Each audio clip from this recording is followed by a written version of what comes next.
د نن سه شنبه ورځې لاند دقیق او مهم خبرونه. د اسلامي امارت ویان مولوي ذبیح الله مجاهد وایي د اعلی قدر امیر المؤمنین حفظه الله د حکم په اساس د پوهنې وزارت مخکنی مالی او اداري معین مولوي سعید احمد شهید خیل د امر بالمعروف نهي عن المنکر وزارت د نظامی معین په توګه او د همدغه معینیت مخکنی معین مولوي عبدالرحمن منیر د دفاع وزارت د عقیدتي او فرهنګي چارو د رئیس په توګه وټاکل شول.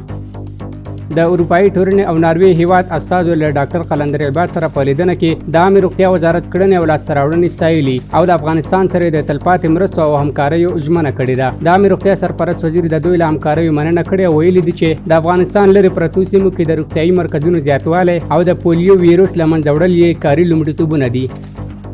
د سیمې له سوداګرو او پانګوالو سره په ناسته کې د بهرنیو چارو وزارت سرپرست مولوي امیر خان متقي وویل افغانستان د مرکزي او سویلي اسیا ترمنځ د سوداګرۍ او اتصال تر ټولو لنډه او غوره لاره ده.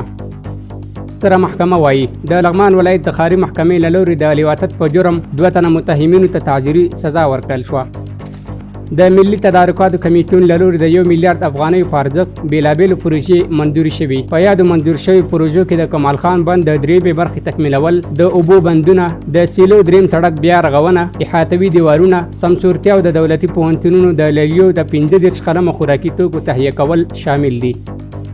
کابل ښاروالۍ وایي د ښاري کلتور د ودې او د اوبو د سپما په اړه د عامه پوهاوي غونډه ترسره شوه.